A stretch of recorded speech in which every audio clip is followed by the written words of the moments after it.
मित्रों, वैदिक ज्योतिष केंद्र में आपका स्वागत है। मेरे पास कमेंट बॉक्स में एक मैसेज आया हुआ था और महत्वपूर्ण मैसेज है। देखो, कमेंट में बहुत सारे मैसेज आते हैं, सबको कहाँ चक्कर मिलता है, लेकिन महत्वपूर्ण जिसमें जैसे कि कॉमन सब्जेक्ट निकल के आता है, वो कॉमन चीज़ों को मैं लेता हूँ। कि जैसे 20 लोगों ने प्रश्न कर लिया और वो प्रश्न कॉमन निकल के जो आता है उस पर मैं विचार करता हूँ, उस पर वीडियो जरूर बनाता हूँ। तो आप किसी को घबराने की आवश्यकता नहीं कि भैया मेरा कमेंट उन्होंने एक्सेप्ट नहीं किया, मेरा कमेंट एक्सेप्ट नहीं किया। मैं एक दिन बाद सही, लेट सही, मैं एक्सेप्ट जरूर करूंगा, उस पर वीडियो जरूर बनाऊंगा।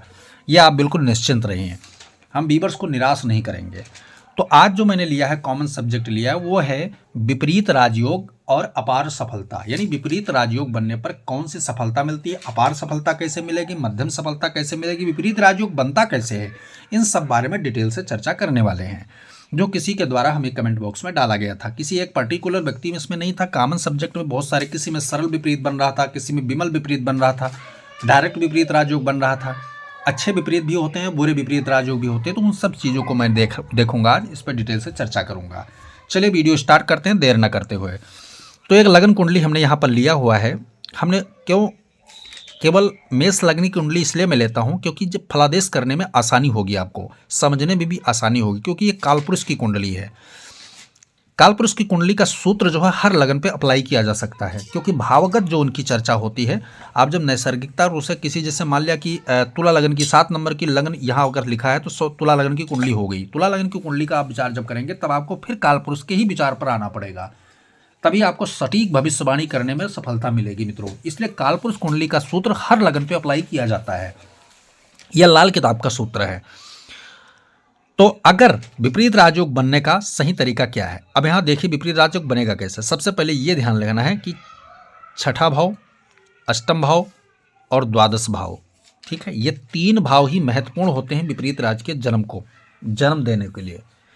अब छठे यहां राशि लिखी है 6 नंबर, तो इसका स्वामी कौन हुआ? बुध, ठीक है, बुध ग्रह हुआ। और यहाँ 8 नंबर लिखा है तो इसका स्वामी वृश्चिक राशि हो गई, मंगल ग्रह हो गया। और यहाँ 12 नंबर लिखा है तो ये मीन राशि हो गई, तो इसका स्वामी हुआ गुरु ग्रह। अब हमें तीनों के स्वामी का बात पता चल गया। अब हमें इसको क्या करना है, जैसे गुरु अपने भाव में यहां पर ना बैठ करके यहां आ जाए, बैठ जाए गुरु, ठीक है, गुरु यहां आ जाए तो क्या होगा? सरल विपरीत राजयोग बन गया, ये सरल विपरीत राजयोग बन गया। या फिर ये अष्टमेश जो हुआ ना, 8 नंबर का स्वामी मंगल अष्टमेश होता है, तो ये यहां पर आकर बैठ जाए तो ये विमल विपरीत हो गया, ठीक है। या खष्टेश जाकर के यहां बैठ जाए, यानी छठे भाव, यानी बुध जो छठे भाव का स्वामी बना, ये यहां आकर बैठ जाए तो ये हर्ष विपरीत राजयोग हुआ। तीनों को हमने समझा दिया, विमल, सरल और हर्ष, 3 प्रकार के विपरीत राजयोग के बारे में बता दिया।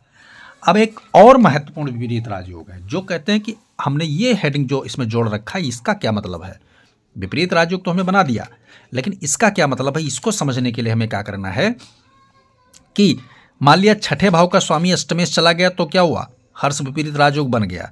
लेकिन अगर अष्टमेश भी जाकर इन्हीं भाव में बैठ गया, आदान प्रदान हो गया, तो सरल भी बन गया और विमल भी बन गया, ठीक है, सरल भी बन गया, हर्ष भी बन गया और विमल भी बन गया, दोनों राजयोग बन गए। तब आप इस कदम में प्रवेश करने लगेंगे, वो क्या हुआ? पावर डबल हो गया, पावर डबल हो गया। लेकिन अब यहां पर कुछ और चीजें हैं कि अगर मान लिया दोनों आदान प्रदान नहीं कर रहे, कोई दिक्कत वाली बात नहीं है, बुध यहां पर बैठ गया, बुध बैठ गया, लेकिन इन्हीं 3 भाव के स्वामी, यानी चाहे बुध, चाहे मंगल, चाहे गुरु, इन्हीं 3 भाव के स्वामी इस भाव के ऊपर, अब चूंकि बुध यहां पर आएगा तो जाहिर से ये इस भाव के स्वामी, इस भाव के स्वामी का भी रिक्त का स्थान खाली है, मैंने स्थान दिया नहीं, तो इनमें से कोई का स्वामी इस बुध के ऊपर, यहां बैठे हुए बुध के ऊपर दृष्टि डाल दे, ठीक है। अब जैसे बना के आपको दिखाना ही पड़ेगा, तभी समझ में आएगा। जब बुध यहां हमने बिठा दिया, अब मंगल, अगर चलो मंगल भी यहीं बैठ गया, ठीक है, तो और मजबूती मिली। मंगल ना भी हो तो कोई दिक्कत नहीं। अब मंगल और गुरु की दृष्टि यहां पर आएगी कैसे, तो ये हमें देखना। गुरु के पास दृष्टियां कितनी होती हैं? 5, 9 और 7, ये दृष्टियां होती हैं।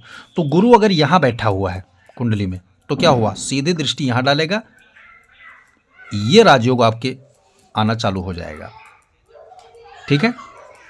यहां भी अगर, यहां पर अगर गुरु बैठा है उच्च का, एक अलग ही पावरदार गुरु बैठा हुआ है, और साथ में द्वादशेष भी है। तो यहाँ से गिनेंगे तो 1 2 3 4 5, पंचम दृष्टि गुरु की यहाँ पर पड़ी, तो क्या हुआ, ये इस सेक्टर में जाने के लिए तैयार है, विपरीत राजयोग। ये विपरीत राजयोग जब बनेगा तब आपको अपार सफलताओं की संभावनाएं जीवन में प्रकट करेगा मित्रों। ठीक है, साथ साथ में इस भाव का फल भी देगा, इस भाव का भी फल देगा, जहां का स्वामी वहां का भी फल देगा, और पंचम दृष्टि जो कि डाल रहा है तो उसका भी असर दिखेगा, और साथ में विपरीत राजयोग का भी फल आपको मिलेगा।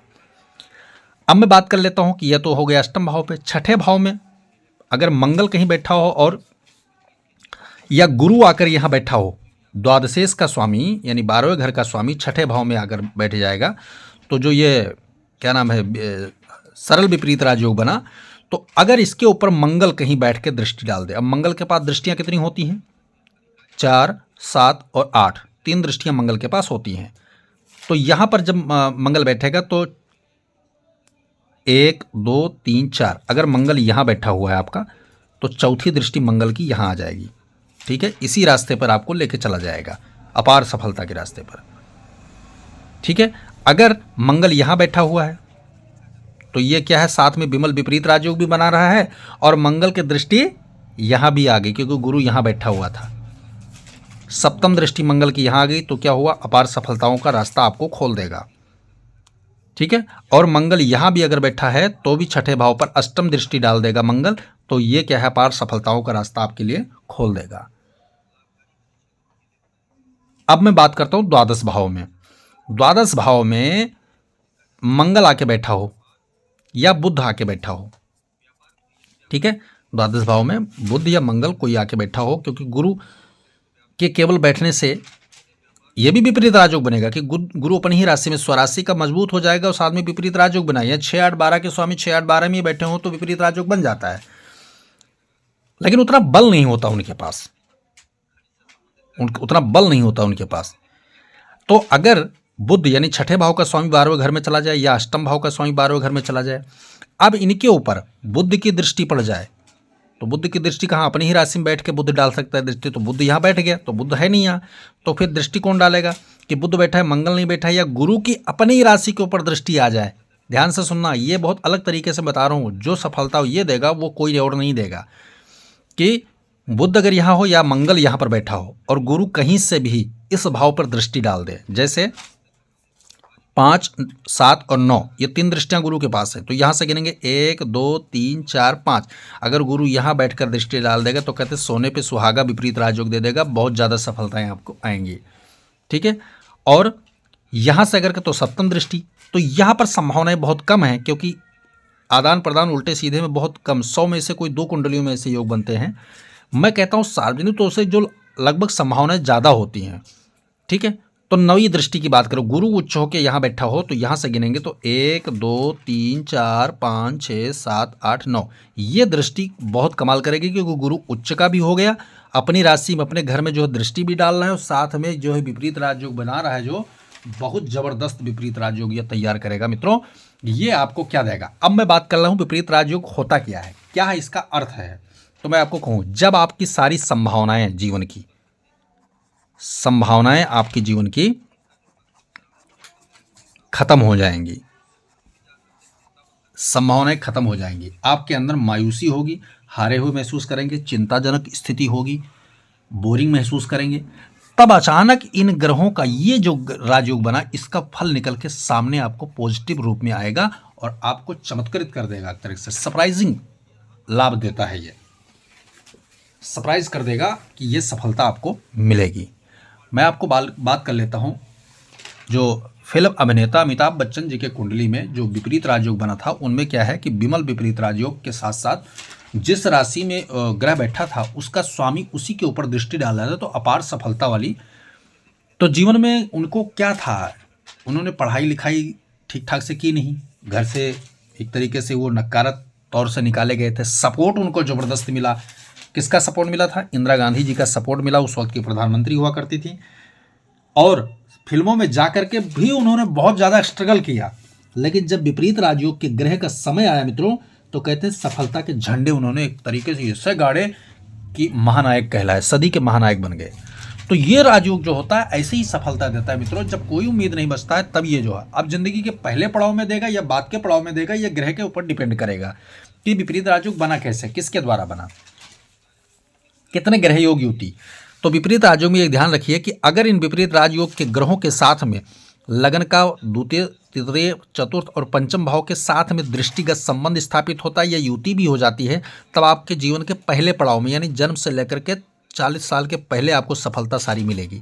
लेकिन इन्हीं विपरीत राजयोग ग्रहों के साथ में अगर आपका छठे भाव, सप्तम भाव, अष्टम भाव, नवम, दसम, एकादश या द्वादश भाव की अगर दृष्टिगत संबंध कोई स्थापित होता है या फिर युति योग स्थापित होता है, तब आपको 40 के बाद को सफलताएं प्राप्त होंगी। ये आपको टारगेट बता दिया समय के अनुसार निर्धारण करने के लिए।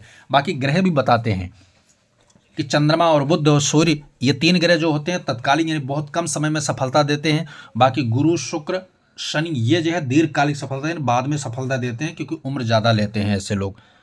तो मित्रों वीडियो पसंद आए तो लाइक करें, शेयर करें, सब्सक्राइब करें, साथ में बेल आइकन का बटन जरूर दबाएं ताकि हमारा नया लेटेस्ट वीडियो आप तक जरूर पहुंचे। वीडियो बिना स्किप करके देखेंगे तभी यह राजयोग के बारे में समझ पाएंगे। विपरीत राजयोग। जय सिया राम।